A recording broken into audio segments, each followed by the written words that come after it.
Bienvenue dans le Varcast, autrement appelé 56cast numéro 83 de la 4e saison, 3e épisode, S4E03, où nous avons non seulement Erwan, bonjour Erwan. Bonjour Camille. Mais aussi Étienne Connu de l'April, bonjour. Bonjour. Le lancement c'est toujours comme ça, c'est pour mettre directement... C'est parce que je suis contente de commencer une émission tout le temps, alors je montre que je suis contente. C'est bien. Mais la prochaine fois, je peux vous la faire déprimante si vous voulez. Après, vous allez râler, tout ça.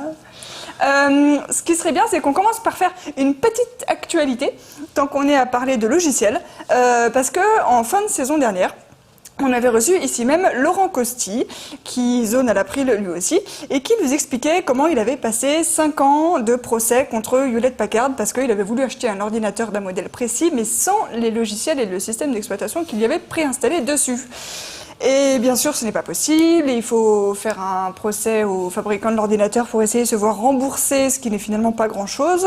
Eux, ils voulaient rien lâcher, ça a duré des années et tout ça, et puis au bout d'un moment, il a perdu, et il n'a pas voulu aller en cours de cassation après, parce que il dit il faut des moyens financiers qu'il estimait ne plus avoir, et donc à un moment, Hewlett-Packard a les moyens de continuer, et lui, il n'a pas les moyens de continuer, donc Hewlett-Packard a gagné. Mais il attendait un petit peu la décision de la Cour de justice européenne sur une affaire similaire qui devait tomber l'été 2016, et elle est tombée le 7 septembre, donc je vous en fais part. La Cour de justice de l'Union européenne a dit que non. La vente d'un ordinateur équipé de logiciels préinstallés ne constitue pas une pratique commerciale déloyale, dès lors qu'une telle offre n'est pas contraire aux exigences blablabla de la diligence professionnelle et n'altère pas le comportement économique des consommateurs. Et ça, c'est aux juridictions nationales après de voir si ça altère le comportement économique des consommateurs. Alors ça va être du pinaillage, mais en gros, ça veut dire perdu pour tout le monde. Et deuxième truc, on n'est même pas obligé d'indiquer le prix des logiciels qui sont préinstallés dans le prix d'un ordinateur, parce que ça peut aller jusqu'à 30% quand même en gros. Parce que le prix de chacun de ces logiciels ne constitue pas une information substantielle, et donc l'absence d'indication de prix ne saurait être considérée comme une pratique commerciale trompeuse. Donc Laurent Costi m'a transmis cette information en commentant « c'est une très mauvaise nouvelle ». Voilà. On sent légèrement une sorte de bonne pression de lobby derrière qui ont réussi à faire valoir il n'y a jamais ça dans l'Europe. Les lobbies, je ne vois pas de quoi tu parles.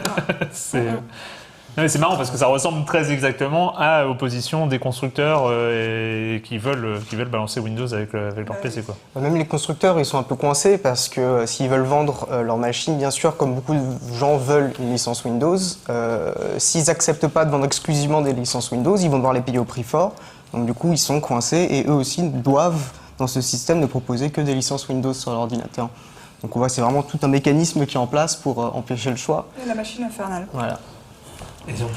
Mais du coup, une fois que l'Europe a décidé, il n'y a plus de machine arrière. Enfin, c'est compliqué. Là, c'est compliqué. Il faudrait attendre. Nous, on attend une directive sur la loi de consommation, parce que finalement, l'échelon au-dessus, ce serait les directives, le niveau légal. Mais là, on pourra essayer de proposer des amendements pour au moins donner une information correcte aux consommateurs, si ce n'est de leur laisser le choix.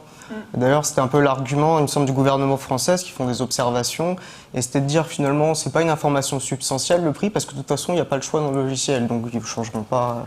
Donc oui, on voit quand même un certain. C'est l'œuf et la poule, quoi. C'est l'œuf et la poule, complètement. Bon, bah voilà. Le choix, pourquoi leur donner le prix? Maintenant qu'on a fait une information déprimante, on va passer à la suivante.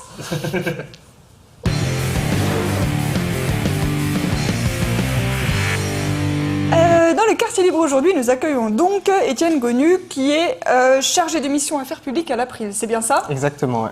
Donc l'association pour la défense et la promotion du logiciel libre. Et tu as notamment bossé sur le dossier du partenariat entre Microsoft et l'Éducation nationale, qui va être notre sujet du jour. La petite actu, c'est que en fait, c'est un partenariat qui a été signé il y a 1 an, mais entre-temps, il y a un collectif d'associations libristes qui a porté plainte, et on attendait une audience au tribunal de grande instance de Paris, qui est tombée cet été, et l'accord n'est pas suspendu, il court toujours. Voilà. Donc du coup, on va revenir, qu'est-ce que c'est que cet accord qui court toujours? Alors, on a appris ça juste avant. Alors, c'est le juge des référés. Donc, lui, il ne décide pas si l'accord est illégal ou pas. Il décide juste, est-ce que dans les conditions particulières, il faut suspendre parce qu'il y a une urgence, parce qu'il y a un danger potentiel. Donc, c'était juridiquement compliqué pour le juge de juger autrement. Je vais peut-être juste faire un coup. Donc c'était le collectif Edunaton. Donc l'April n'en faisait pas partie parce que c'était assez compliqué comme dossier. On s'est dit qu'il y avait déjà des associations qui s'en occupaient bien. Les associations ont les moyens qu'elles ont, donc on s'est dit qu'on allait mettre notre énergie ailleurs et soutenir bien sûr. Donc c'est le collectif national du logiciel libre, la Mouette, PLOSRA, donc Rhône-Alpes, et l'Aldil qui est basé à Lyon. Donc des associations de libristes. Ok. Et donc si on rembobine, le partenariat qui a été signé, c'était le 30 novembre 2015 entre la ministre de l'Éducation nationale, donc Najat Vallaud-Belkacem, et Microsoft. J'ai trouvé une petite vidéo de BFM Business à l'époque qui avait présenté le sujet, juste un court extrait. D'abord, les logiciels de Microsoft seront mis à disposition des établissements qui le souhaitent.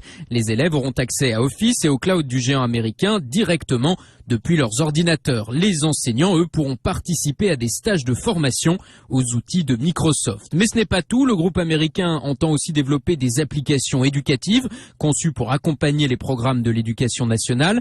Microsoft va également expérimenter un programme d'apprentissage du codage informatique à l'école avec formation des enseignants et mise en route d'une plateforme de serious gaming pour aider les élèves à découvrir le langage informatique de manière ludique.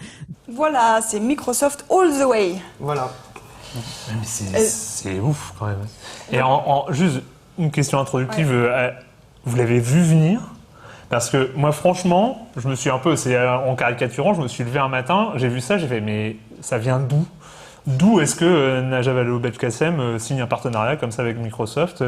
On l'a vu venir ça ou... Alors moi je vais être honnête, moi j'ai commencé à l'April, je suis entré à l'April en janvier 2016, donc je suis arrivé après la signature de cet accord. Alors je pense que ça nous a surpris parce que c'est vrai que c'est très gros, mais on voit quand même dans les années qui ont précédé ça, il y a toute une relation presque incestueuse. Je crois qu'il y a des gens qui travaillent chez Microsoft et des membres de cabinet ministériels avant. Ah, c'est charmant. Et des choses comme ça. J'ai retrouvé, donc par exemple, il y avait une journée académique de l'innovation et du numérique en mai 2014 et c'était tenu au siège de Microsoft. Donc on voit, voilà, c'est noyauté, l'éducation nationale est vraiment très noyautée par Microsoft. Donc quelque part, c'est pas surprenant, mais on se dit à ce niveau, faire une telle annonce politique et que ce soit, qu'on présente ça comme une chose merveilleuse et neutre technologiquement, ouais, c'est très gros. Ouais, c'est la French Tech, on va entrer dans le 21e siècle. Et c'est quoi en fait donc le problème avec que Microsoft débarque comme ça dans l'éducation nationale en mettant la main sur tout? Alors moi le problème il est je pense de 2 ans. Déjà économiquement, Microsoft, déjà ils ont été reconnus, ils ont été condamnés plusieurs fois pour leurs pratiques anticoncurrentielles, ils ont ce qu'on appelle une position dominante, un monopole. Là en arrivant et en contournant le marché public, parce que le but d'un appel d'offres du marché public c'est de permettre à tout acteur économique de proposer ses propres solutions. Là, Microsoft dit non, mais nous on donne, c'est du mécénat. Donc, on a appris ça récemment, c'est un contrat de mécénat, donc pas besoin de faire de marché public. C'est ça qui leur permet d'éviter. Voilà, on donne pour 13 billions d'euros, alors c'est un chiffre on ne sait pas sur quoi c'est basé. D'ailleurs, une petite anecdote, il y a quelqu'un dans une réaction qui m'avait beaucoup amusé, il a dit moi je vous offre, vous voulez d'autres projets, moi je vous offre pour 1 milliard de GNU Linux, de distribution GNU Linux. C'est la valeur qu'on lui donne, et finalement, et c'est librement accessible en plus, donc il n'y a vraiment pas de raison. Donc Microsoft va offrir ses formations, va donner des tablettes, va donner du matériel et des licences gratuitement. Du coup, personne d'autre ne va pouvoir rentrer sur ce marché-là. Donc on casse le marché en fait. Il baisse les prix. D'ailleurs, normalement, quand on a une position dominante, le droit de la concurrence dit qu'on ne peut pas baisser les prix en dessous d'un certain seuil. Donc normalement, là, on est clairement dans du champ, je pense, qui devrait relever d'un abus de position dominante. Après, je suis pas spécialiste de ce droit-là, mais on voit que parce que c'est un mécénat, parce qu'ils sont très gentils Microsoft, ça passe. Donc il y a ce risque-là. Donc du coup, pour les acteurs économiques du logiciel, libre ou pas d'ailleurs, ils peuvent pas s'aligner. Qui peut, à part Microsoft, faire de tels dons? Non mais c'est ça, c'est trop facile. C'est trop facile. À un moment, s'il suffit de dire c'est celui qui donne qui gagne, dans ce cas, c'est celui qui a le plus d'argent logiquement. Voilà. À la base, la réflexion ne va pas. Et c'est comme ça qu'on maintient un monopole, on tue les petits pour rester tout seul en haut. Puis il y a aussi cette citation d'Internet qui marche très très bien dans ce cas-là, c'est quand c'est gratuit, vous n'êtes pas le consommateur, vous êtes le produit. Et quelque part, là, l'éducation nationale devient elle-même le produit. C'est les élèves qui deviennent le produit. Oui, voilà, c'est les élèves. D'ailleurs, on attend encore, il doit y avoir une charte sur les données personnelles des élèves, parce que c'est quand même un des soucis majeurs, je trouve, et on attend toujours. Hein.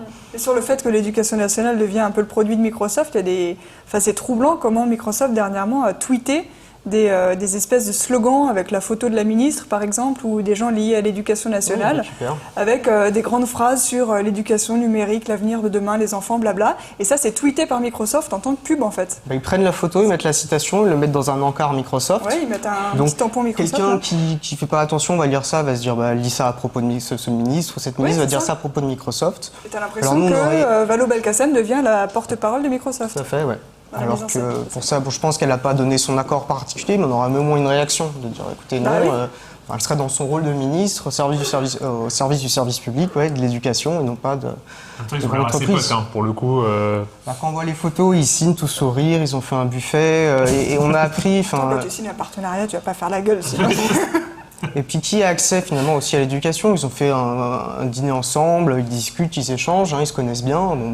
Voilà, tiens, si on faisait un partenariat, quel autre acteur à part Microsoft ou des très grosses boîtes? Il y a Cisco aussi qui a fait un partenariat pour la formation supérieure. Là, je crois qu'il y a Atos qui a fait un nouveau partenariat.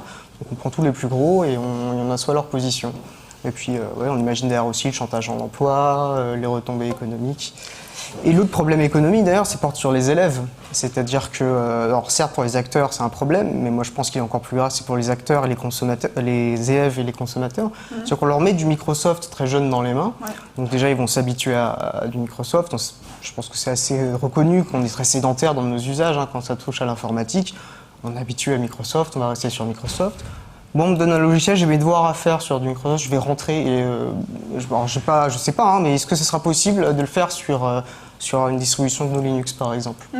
Donc toutes ces choses-là. On oblige, si on prévoit un environnement Microsoft à l'école, on le fait déborder du coup sur la maison parce qu'il faut pouvoir continuer le travail que tu as commencé à l'école à la maison, et on le fait déborder sur la vie professionnelle parce qu'après c'est des gens qui sont formés au logiciel Microsoft, du coup la boîte fonctionne aussi sur les logiciels Microsoft parce que tout le monde y est habitué.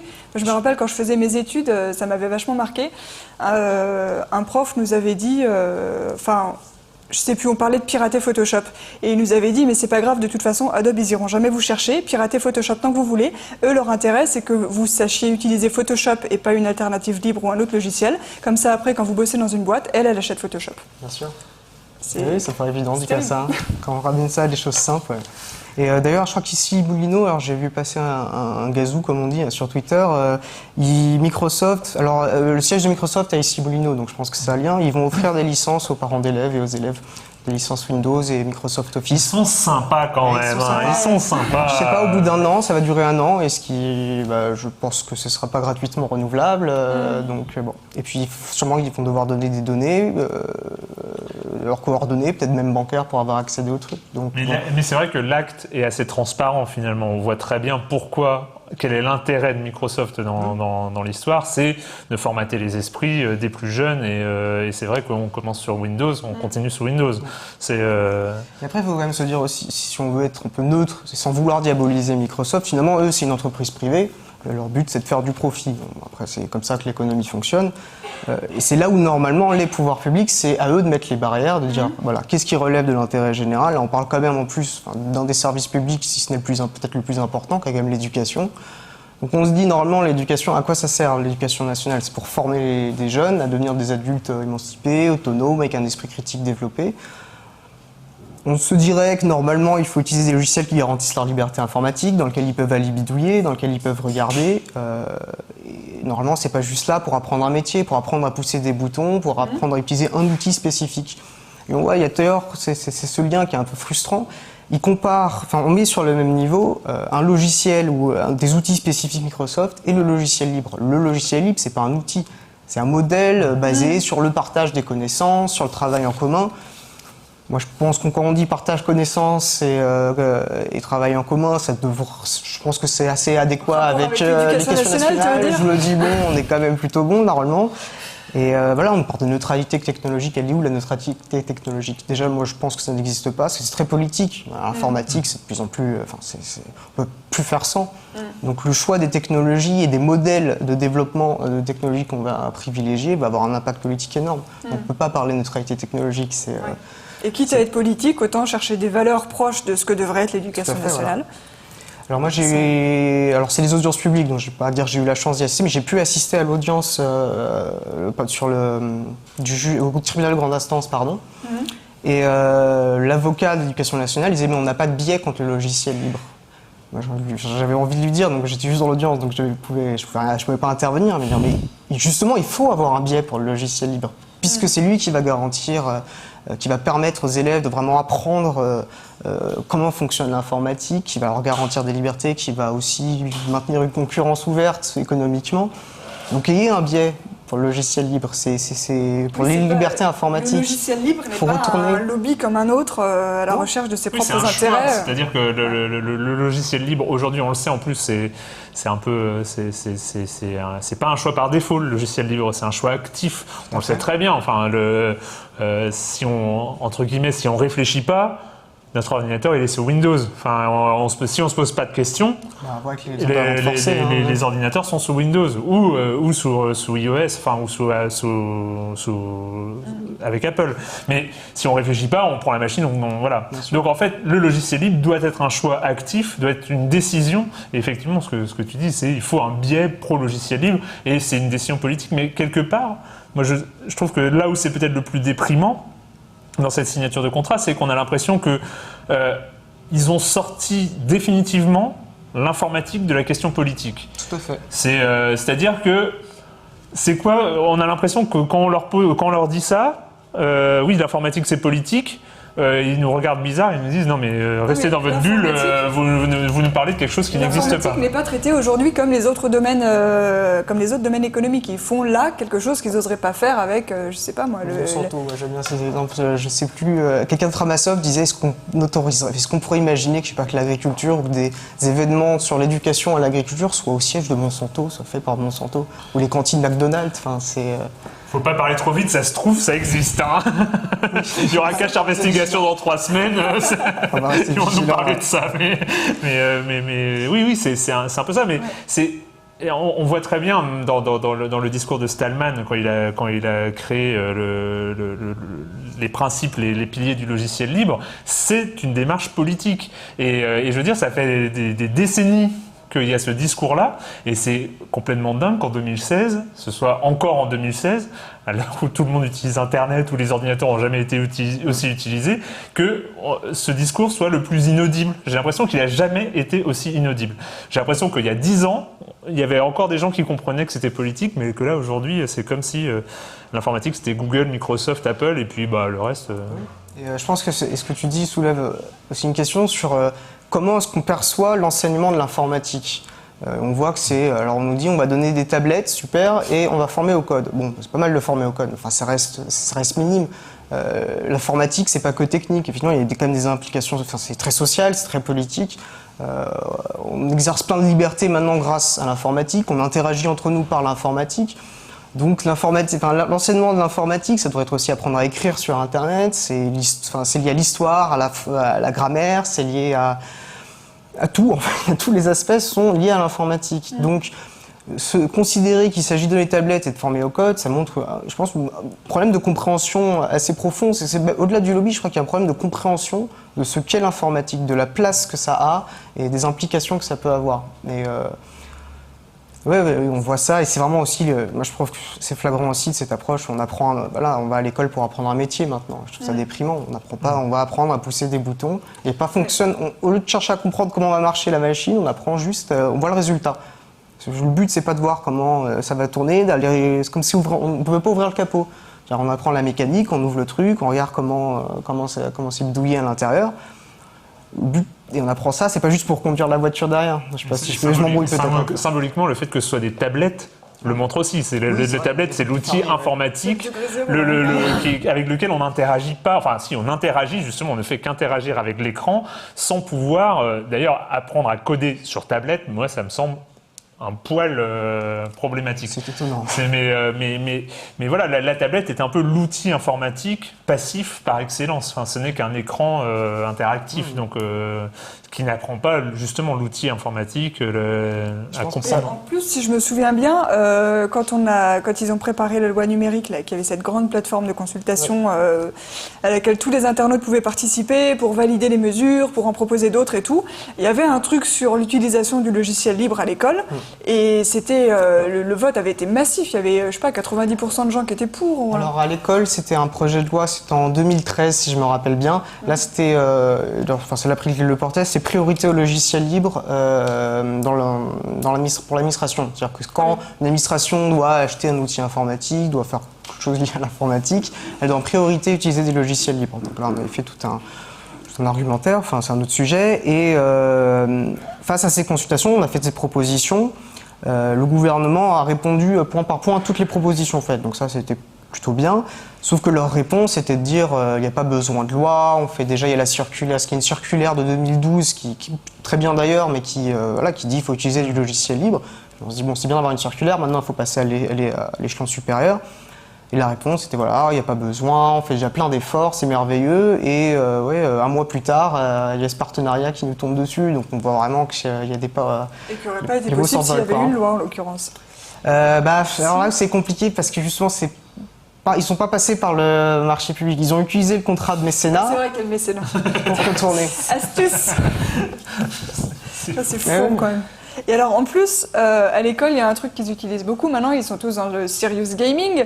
Et ça tombe bien, il y a un jeu qui est vachement bien pour apprendre la logique avec des gros cubes et des couleurs qui s'appelle Minecraft. Et par qui a été racheté Minecraft récemment? Laisse-moi deviner. Par Microsoft. Non. On n'aurait pas cru. 2 milliards. Ouais, 2 milliards quand même. Et donc c'est formidable. Enfin, même par Minecraft, Microsoft arrive à se réinsérer là-dedans. Et alors, j'ai vu une actu là très récemment qui m'a fait rire. Framasoft, qui est toujours prêt à dégoogliser l'Internet et à proposer ses framas alternatives à absolument tout ce qui existe, a récupéré un clone libre de Minecraft qui s'appelle Minetest et en a fait un Frama Minetest, ou à peu près le nom. Et donc maintenant, il y a un Frama Minecraft pour utiliser à l'école. Donc si ça existe, quoi. Et j'ai vu le même article, et puis je crois qu'il y a des liens avec des professeurs, et on voit comment c'est génial. Il y a des liens avec des professeurs qui partagent comment ils s'en servent pour l'éducation, donc plein de matières différentes. Et voilà, pour le cours d'histoire, on en a fait comme ça, pour la SVT, j'ai fait tel projet, donc des gens vont venir contribuer. Et il y a une émulation comme ça qui est vachement bien et qui n'est pas possible avec des logiciels fermés. C'est-à-dire que maintenant, on est obligé de passer par les initiatives individuelles des professeurs pour contrer Microsoft. C'est vrai que c'est les acteurs de terrain, je pense qu'on va dire ça comme ça, c'est-à-dire les enseignants, les agents publics, quels qu'ils soient, c'est eux qui sont au front un petit peu de ça.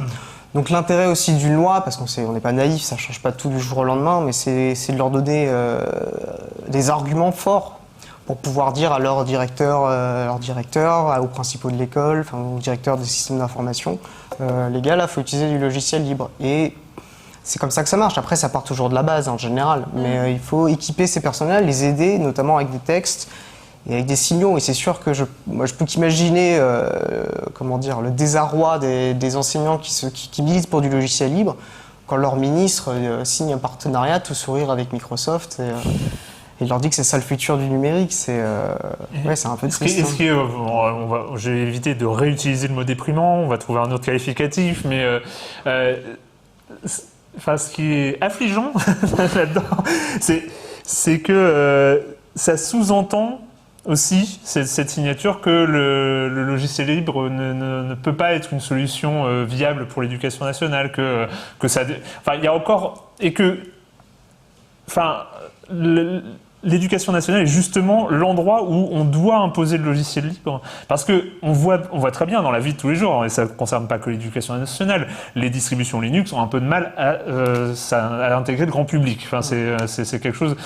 Et s'il y a un seul endroit où on peut changer ça, c'est bien dans l'éducation nationale, en mettant dans les mains des élèves des distributions Linux qui sont aujourd'hui tout à fait aussi ergonomique, voire plus ergonomique très souvent que Windows 10. Enfin, c'est graphiquement c'est très beau, ça marche très bien, on a à peu près, même on a absolument tous les outils nécessaires, que ce soit en traitement de texte, traitement d'image, navigateur internet évidemment. Enfin, on a tout ce qu'il faut. Et justement, hein, l'éducation nationale est là aussi, c'est ça qui aurait été formidable, c'est de dire, regardez comment c'est la même chose. Enfin, c'est la même chose. C'est pas la même chose, mais on a les mêmes fonctionnalités. Et c'est pas la distribution Linux. Voilà, la distribution Linux n'est pas ce truc absolument imbitable réservé aux experts et avec des lignes de code qu'utilisent des hackers russes. Non, c'est pas ça. C'est quelque chose qui est aussi convivial que Windows, voire plus convivial si on s'en sert bien. Et donc, c'est ça qui est affligeant. C'est justement, c'est à l'éducation nationale, quand tu parlais de biais, il faudrait avoir un biais pour le logiciel libre, pour montrer qu'il y a des choses, et à ce moment-là, si les élèves décident d'utiliser Windows, après, ils auront le droit. Et ce sera un choix. Ce sera un choix. Ouais, moi je vote pour toi. Je me présente pas. Mais je trouve que c'est très juste, que nous, par exemple, pour le service public, pour les administrations en général, on disait priorité, ça veut dire que si vous pouvez utiliser du libre, et s'il y a mieux ailleurs, utilisez autre chose. Mais dans l'éducation, moi je pense qu'effectivement le problème il ne doit pas y avoir le choix. C'est du libre qu'il faut utiliser parce qu'il y a des problèmes de données personnelles qui sont de plus en plus importantes. C'est des meilleurs outils. Il n'y a pas mieux en termes de formation d'esprit, ne serait-ce que de voir, parce que je pense qu'on apprend à voir comment fonctionne. Moi je ne suis pas du tout informaticien, et je pense que d'ailleurs le logiciel libre n'est pas du tout seulement un problème d'informaticien, c'est un problème de société libre, et comment on perçoit le progrès, j'ai envie de dire. Et de comprendre les rouages et ce qui fait tourner une machine informatique, parce que c'est des syllogismes, des suites logiques, c'est très formateur pour un esprit, je trouve. Donc, Et il y a quand même ce qui est le plus troublant quand même dans le sujet de BFM Business qu'on a regardé tout à l'heure, c'est la voix du journaliste qui dit d'une manière totalement naturelle et quelque chose qui va de soi, ils pourront utiliser le cloud du géant américain. Et t'es là. Ah ouais, quand même, on va loin. C'est-à-dire qu'on est en 2016, la grande question des données personnelles, de où se trouve le cloud, de où sont stockées les données, de qui les réutilise et tout ça. Et là, hop, non, mais l'éducation nationale, ils auront la possibilité. Quelle bande de vénards ces élèves quand même. Pourquoi on râle au fait? Je sais pas. Ils peuvent utiliser le cloud de Microsoft. Enfin. Oui, mais c'est ça, on dit non, mais attendez, c'est des outils que tout le monde utilise, c'est très bien de leur apprendre ça. Quand ils auront des métiers, c'est ça qu'ils utiliseront. Quand ils seront banquiers, ils auront le même gratuit. Univers, c'est voilà. Bon, ça va. Donc, Mais je pense qu'au-delà même de Microsoft, si on veut même un pas de recul, c'est est-ce qu'on peut envisager. Enfin, la manière dont les choses dans un logiciel est codé, ça a des impacts sur son fonctionnement et sur le rapport forcément à la technologie. Donc si c'est fermé, on ne sait pas ce qui se passe derrière. Donc on ne sait pas, il n'est pas à notre service, il est au service de la personne qui l'a programmé. Là où quand c'est libre. Sort de ce corps, pardon. Disons, quand c'est libre, on va voir, enfin, ça revient à. C'est comme ça qu'on coupe. Oui, bon, du coup, je reviens sur le même sujet, mais c'est comme ça qu'on voit comment ça fonctionne. Et c'est parce qu'on sait comment ça fonctionne qu'on est capable de l'utiliser, de faire des choix éclairés pour plus tard, de faire des choix pour soi-même. Et ça touche à des choses si importantes que ce soit la vie privée. T'as la confiance. Voilà. Et ça touche à des choses vachement importantes en termes de vie de société, en termes de liberté d'expression et de protection de la vie privée. Pour prendre deux exemples majeurs, c'est pas en périphérie, c'est pas sur le côté l'informatique, c'est central dans tous les aspects de notre vie. Donc c'est pour ça que c'est d'autant plus important de former les gens à comprendre, pas seulement à coder, mais à comprendre comment ça marche. Et on fait quoi maintenant qu'on a perdu? Ah non, j'avais perdu. Pas que vous, non, moi, on a perdu la taille. J'ai pris parti, non ouais. J'ai pris parti un peu dans. Non, c'est ça, l'objectivité. Oui, non, à part les initiatives individuelles d'établissements, de professeurs pour essayer de pousser le libre par les petites portes, est-ce qu'on peut encore faire quelque chose contre ce partenariat ou pas? Alors ce partenariat, moi ça me paraît compliqué. Donc le collectif envisage des suites, ils ne savent pas trop encore ce qu'ils vont faire. C'est vrai que c'est compliqué parce que juridiquement, malheureusement, ça se tient. Donc après, justement, alors ça va être soutenir ces personnes qui continuent leur action, et à un niveau plus haut, ça va être prochaine loi, par exemple sur l'éducation, encore poussée pour recours au logiciel libre. Ça va être Alors le partenariat, ça a été soulevé, le juge avait posé la question et l'avocat de l'Éducation nationale ne savait pas répondre. Donc le partenariat, il dure 18 mois. Donc c'est la question, est-ce que ça va être renouvelé? Ah oui, parce que là, donc, comme on a déjà fait 1 an, il reste que 6 mois, non? Voilà, il reste 6 mois. Ah oui. Donc on pourra se poser la question, s'il y a un renouvellement, peut-être que là, il y aura des indices plus forts, on va dire qu'effectivement, ça ressemble quand même vachement à un marché public, parce que vous êtes à dissimulation de marché public. Donc à ce moment-là, ça pourrait être l'occasion, puis c'est continuer à en parler, à faire du bruit autour, à expliquer, mais aussi avoir une attitude pédagogique, c'est-à-dire expliquer. Ça reste des sujets complexes, donc c'est d'aller voir, de communiquer pour prendre aux parents d'élèves, pour apprendre aux directeurs d'école, regarder pourquoi c'est si important d'utiliser des logiciels libres, donc soutenir les enseignants, et ainsi de suite. Et c'est un combat sur plein de fronts en même temps, en fait. Et là, sur ce partenariat, malheureusement... Voilà. Bon, s'il n'est pas renouvelé et puis qu'on arrive à changer les choses au fur et à mesure... On va suivre ça. On va essayer de garder espoir, quoi. C'est ça que je voulais dire. Non, en mais fait. on va y arriver. Le problème, c'est dans combien de temps on va y arriver. Et moi, je trouve qu'on n'a pas vraiment de temps à perdre. Ouais. Mais là, il y a plein d'exemples. On voit la révélation de Snowden et on voit le peu d'impact que ça a pu avoir, alors que ça a mis tout le monde. Mon Dieu, on est espionné de toutes parts. Oui, si on utilisait le logiciel libre. On est scandalisé et on continue comme avant. Ouais. Et puis d'ailleurs, on se dit, ils utilisaient beaucoup Microsoft parce qu'il y avait des failles, volontaires ou pas. Je ne vais pas vous faire de jugement. Mais il y avait des failles dans les logiciels Microsoft qui permettaient à la NSA d'aller espionner les gens. Ah bah ça, alors quand ces gens-là sont des élèves, des jeunes élèves, qu'on se dit peut-être qu'on est en train d'offrir des failles qui permettent à des entreprises étrangères ou à des services étrangers d'aller regarder ce qu'ils font. Voilà, ça c'est un peu inquiétant. Mais donc, si, tout va bien. Je propose qu'on ça va aller, on va y arriver. Ça prend du temps, mais non, on y arrivera. Les gens vont comprendre au bout d'un moment. Est-ce qu'un panda roux aiderait à améliorer la situation ou pas? Panda roux, ça aide toujours. Ouais, on va faire ça.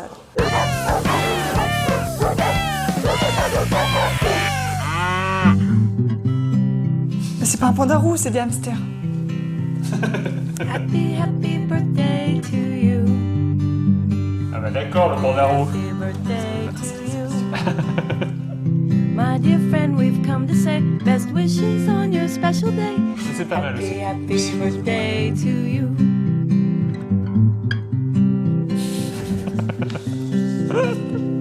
C'était pas du tout un panda roux, pardon, c'était des hamsters. Je me suis confondue entre mes émissions. Ils s'appellent Dump Truck et Pork Chop. Et si vous vous souvenez, on les a déjà montrés ici. Ils faisaient une course d'obstacles avec des petites échelles et des petites haies à sauter et tout ça. C'était les Jeux Olympiques des hamsters. C'est sur la chaîne April's Animals avec une chanson de Aaron Blue sous licence Creative Commons. Oui. Je vais un tout petit point. S'il y a un truc qu'on peut faire aussi, c'est à son niveau. On avait fait un communiqué avec l'April et plein d'autres associations du libre, un communiqué avec un appel à soutien, donc pour décrire et expliquer pourquoi c'était indigne ce partenariat. On est à plus de 7500 signatures, c'est encore actif. Je crois que aujourd'hui il y a encore eu des nouvelles signatures. Donc il suffit d'aller dans votre DuckDuckGo, votre moteur de recherche préféré, vous tapez April partenariat indigne, Microsoft, et normalement ça doit être dans les premiers liens. Donc n'hésitez pas à April soutenir. partenariat indigne, vous signez s'il vous plaît. Voilà. Bon, merci beaucoup. Merci à vous. Et à la prochaine. Salut. Ciao.